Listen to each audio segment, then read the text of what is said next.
नमस्कार मित्रों, भगवत चर्चा में एक बार फिर आप सबका स्वागत है। हम लोग भगवत गीता के 18वें अध्याय मोक्ष संन्यास योग पे चर्चा कर रहे हैं।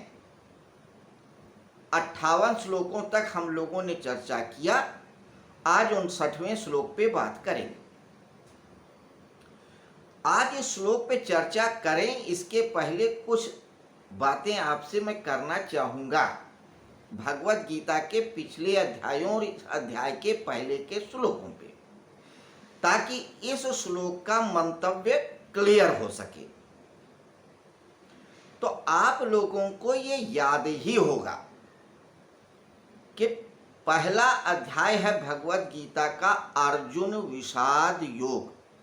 विषाद यानी विष आदि, जिसे अंग्रेजी में कहते हैं विषाद, डिप्रेशन। सही अनुवाद नहीं है डिप्रेशन, लेकिन विषाद के जो लक्षण होते हैं वो डिप्रेशन के लक्षण जैसे ही हैं।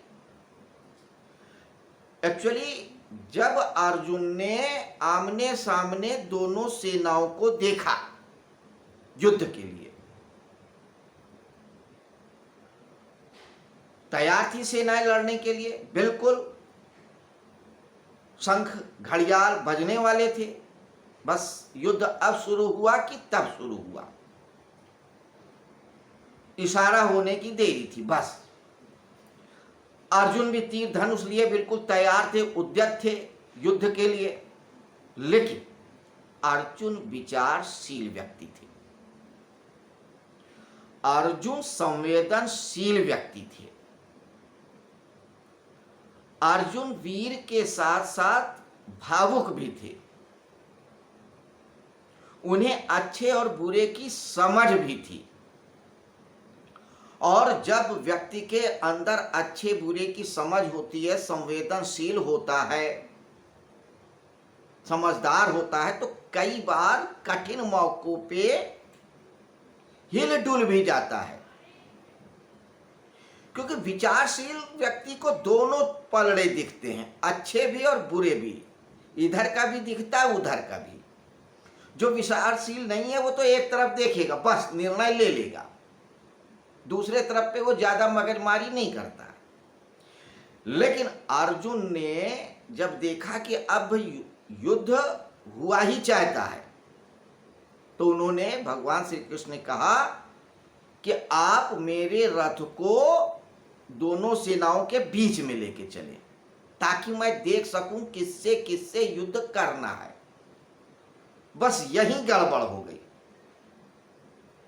जैसे ही अर्जुन ने मध्य में पहुंच करके एक तरफ अपने भाई, भतीजा, पुत्र, सगे संबंधियों को देखा जो उनकी तरफ से लड़ रहे थे, दूसरी तरफ उनके पितामह थे, भीष्म थे, उनके गुरु द्रोणाचार्य थे, और बहुत सारे रिश्तेदार थे जो विपरीत में थे। तब उनको लगा कि अरे दोनों तरफ तो मेरे ही आदमी हैं, इनको मारूं तो उनको मारूं तो परिवार एक ही है, नुकसान तो एक ही का होगा। कंप जाते हैं, हिल जाते हैं, डिप्रेस हो जाते हैं, उनके शरीर में कंपन होने लगता है, पसीना निकलने लगता है, दिमाग को सोचने समझने के निर्णय खोने लगता है, जबान लड़खड़ाने लगती है, वो खड़े रहने में असमर्थ हो जाते हैं, उनको सारे अपशकुन भी विपरीत दिखने लगते हैं। और ये जो सारे लक्षण है एक डिप्रेस व्यक्ति के ही होते हैं।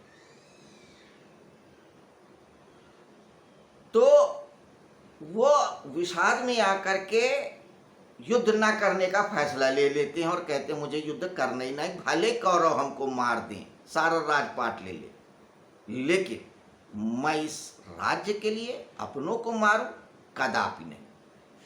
बहुत सारे विचार उनके मन में आते हैं जिसको वह भगवान श्री कृष्ण साझा करते हैं, और भगवान श्री कृष्ण पूछते हैं मैं क्या करूं? तो भगवान श्री कृष्ण हंसते हुए कहते हैं तू उठ और युद्ध कर। फिर अर्जुन अपने तर्क देते हैं, कहते हैं भगवान आप कहते तो युद्ध करो, मैं मान भी लेता हूं, लेकिन मुझे ये बात जच नहीं रही है और मैं बहुत परेशान हूं, डिप्रेस हूं। लिहाजा मैं आपके शरण में आता हूं, आप ही हमें रास्ता सुझाएं। जो आप कहेंगे मैं वही मानूंगा। तब भगवान श्री कृष्ण दूसरे अध्याय के 11वें श्लोक से उपदेश देना शुरू करते हैं। उनके डिप्रेशन को कम करना शुरू करते हैं, तर्कों से, बातों से, उत्साह से, कैसे भी कई कई प्रकार के संबोधनों से भगवान श्री कृष्ण पूरी कोशिश करते हैं। यहाँ तक कि अर्जुन के कहने पर अपना विराट स्वरूप भी दिखाते हैं और हर रास्ता बताते हैं अध्यात्म का। और सब बताने के बाद अंत में ये कहते हैं कि देख, मैंने तो सब बता दिया, तेरे से कह भी दिया कि तेरे को क्या करना है। अब तू इसको माने तो ठीक, ना माने तो ठीक, ये कहते हैं। और साथ में ये भी कहते हैं पिछले श्लोक में कि देख अर्जुन, अगर तू नहीं मानेगा मेरी बात तो तू पतन को प्राप्त होएगा। अब उसी बात को फिर दूसरे तरह से कह रहे हैं, अपनी बात को दृढ़ करते हैं भगवान श्री कृष्ण, जो अर्जुन से कही थी कि तू युद्ध कर, युद्ध करने में ही तेरा श्रेय है। तो आइए अब श्लोक देखते हैं। श्लोक क्या कहता है? श्लोक कहता है, यद अहंकारम आश्रित नायोस इत मन्यसे मिथ्यैष व्यवसायस्ते प्रकृति त्वाम नियोक्ष्यति। यद अहंकारम आश्रित नायोस इति मन्यसे, यदि तू अहंकार वश इस बात को नहीं मानता, अहंकार का आश्रय लेकर जो तू ऐसा मान रहा है या ऐसा सोच रहा है कि युद्ध नहीं करूंगा, तो तेरा यह निश्चय मिथ्या है। मिथ्यास व्यवसायस्ते, कि ये जो तू निर्णय ले रहा है ये झूठा है, क्योंकि तेरी छात्र प्रकृति तुझे युद्ध करा ही देगी। अर्जुन क्या कहते हैं कि आप धन के लिए, जमीन के लिए, जायदाद के लिए अपनों को मारूं? अपराध है, पाप है, ये नहीं हो सकता। और अगर मैं करूं भी तो अपने सारे लोग ही मरेंगे, हमारे राज्य की स्त्रियां दूषित हो जाएंगी, दूसरे दूसरे कुलों में जाने लगेंगी, परंपराओं का नाश हो जाएगा, हम पापवश नरक में जाएंगे, बहुत बहुत नुकसान है। तो जो ये पंडिताई की, तर्कों की बातें करते हैं ना, कृष्ण उसको नकार देते हैं। वो ये कहते हैं कि देख अर्जुन, तू पंडित नहीं है जो पंडिताऊ वाली बातें कर रहा है, तू क्षत्रिय है, तेरा काम है लड़ना, तू लड़े बगैर नहीं रह सकता। जैसे ब्राह्मण व्यक्ति बिना ज्ञान के नहीं रह सकता, वो ज्ञान प्राप्त करेगा, कुछ भी करेगा।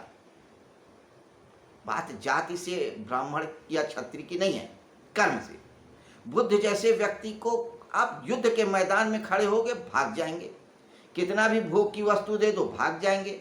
उन्हें सुख चाहिए ही नहीं, उन्हें ज्ञान चाहिए।